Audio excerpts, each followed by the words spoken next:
Hey guys, I'm here to talk to you about what we would have talked about scenes 5 through 7 of Act 4 of Hamlet.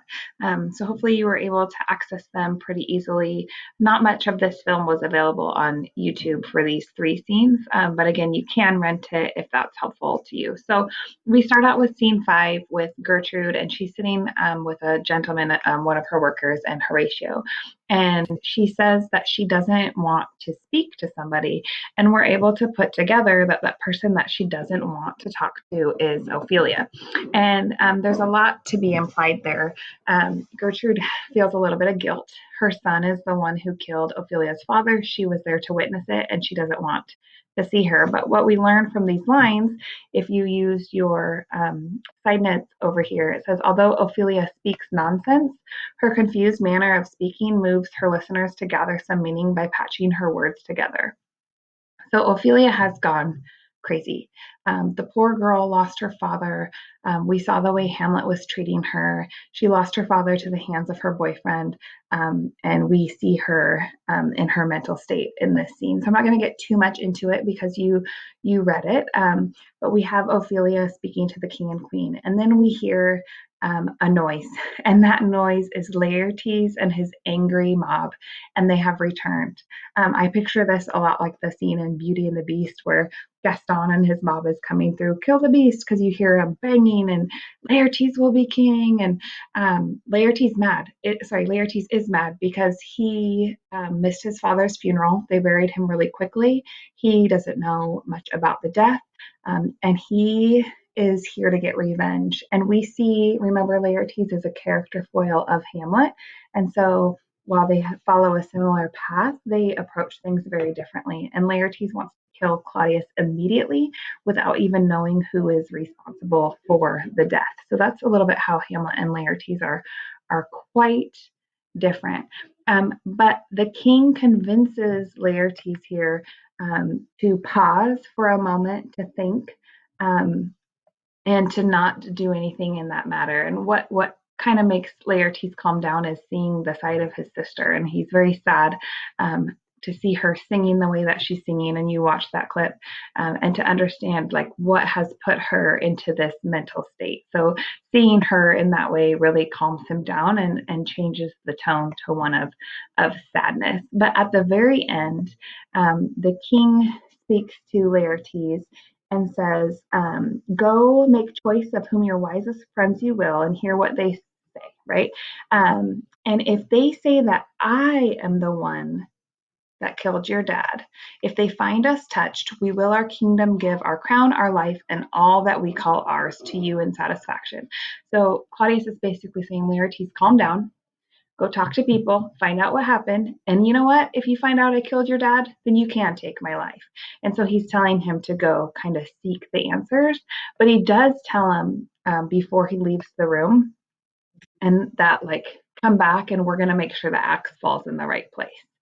So we have the return of Laertes and Ophelia going crazy. Those are the two main parts, with her singing and her distributing flowers. And there's a lot of meaning to those that we would be able to get into if we were in class. But being that we're reading this on our own, I kind of just wanted you to see where she is mentally. So now scene 6 is super short. You might not have even noticed that it's its own scene. And this is probably one of the strangest scenes that Shakespeare has inserted in one of his plays. So we have Hamlet, who is literally on his way to England to be killed, and we have to get him back to Denmark. And I don't know what Shakespeare was thinking, but pirates was his answer. So Horatio gets a letter, and the letter says, Horatio, I have letters for the king as well. And then he tells this story. He says, ere we were 2 days old at sea, a pirate of a very warlike appointment gave us chase. And he talks about how he became their prisoner, and they dealt with him like thieves of mercy. They knew they had the prince, and they got me back here, and I need you to get this letter to the king, and then I need you to come find me. And so there's a lot more to this story with pirates. But if you found yourself saying, wait, pirates are in this story now, that's what a lot of us think the first time we hear the story of Hamlet. So Hamlet is now back in Denmark. So hopefully he can get going on his plan of revenge. The problem, though, is when you get to scene 7, is now we have two people out to get Hamlet. So the king and Laertes sit down together, and every time we reach the end of the act, I tell you guys there's something that happens at the end of every act that if you don't know it, you're going to be really confused moving into the final act or whatever act is next. So in this case, it's Act 5. So Laertes and Claudius sit down and they devise a plan of what's going to happen to Hamlet. And this is where we're going to really get into the action in Act 5. So the king says, I know that you went out in search of that knowledge and you found out that it was Hamlet who did it. And Laertes is asking about how it happened, and they're communicating, and what you'll see is that he is so focused on revenge, unlike Hamlet. He says, and so I have a noble father lost, a sister driven into desperate terms, whose worth, if praises may go back again, stood challenger on mount of all the age for her perfections. But my revenge will come. And Claudius is saying, yes, you will get your revenge. And that's when a messenger comes in with the letters, and they learn that Hamlet is back. And Hamlet says, you shall know I am set naked on your kingdom. What I want you to know is that means that he doesn't have any weapons on him. I don't want you to picture Hamlet without clothes on. He means that I need to see you and I'm not armed. And so they talk about how Hamlet is back and they need to come up with this plan. And now Laertes is actually happy about Hamlet. And when we get to our final essay, we're going to be talking about revenge. So I kind of want you to take note on Laertes here. He says, it warms, on line 56, it warms the very sickness in my heart that I shall live and tell him to his teeth, thus didst thou. So he's like, I'm so excited that he's here because now I get to look him in the eye and said, you did this as I kill him. So the king tries to calm Laertes down and say, I know you want this revenge, but we need to make it look like an accident. The king can't have Gr12 know that he was responsible for Hamlet's death because she would never forgive him, right? So he's like, we need to make sure, he says, starting on line 65 here, he says, and for this death no wind of blame shall breathe, but even his mother shall uncharge the practice and call it an accident. So we have to make sure that Hamlet's death looks like an accident. That's the only way this is going to work, and we're both going to have our hands clean of this, and Gertrude won't be mad at me, the kingdom won't be mad at me. And Laertes says, I don't care how, but other that I might, sorry, this is hard to highlight here, that I might be the organ. So Laertes says, whatever plan it is, I don't care as long as I'm the one that gets to do it. So again, that's a little bit how he's different than Hamlet in his revenge. King says, all right, let's do this. And they start talking about, they go into this story about this young man from Normandy, and he was really, really good at fencing. He was really good on swordsmanship on horseback. And so people would talk about all of his tricks and how great he was. And the king says it kind of made Hamlet jealous because this young man, Lamord, he said that the only person who matched his skills was Laertes, and that made Hamlet jealous. And this is where they're going to get into their plan of how they're going to accidentally kill Hamlet. So they talk about that, and they decide that they're going to set up a fencing match between the two. Now, if you know anything about the sport of fencing, the swords are blunted, which means they're not sharp. So when they go in there, kind of, I don't know what the right term is, but when they're playing, when they're battling, they are hitting, but it's not actually poking the person because they're blunted.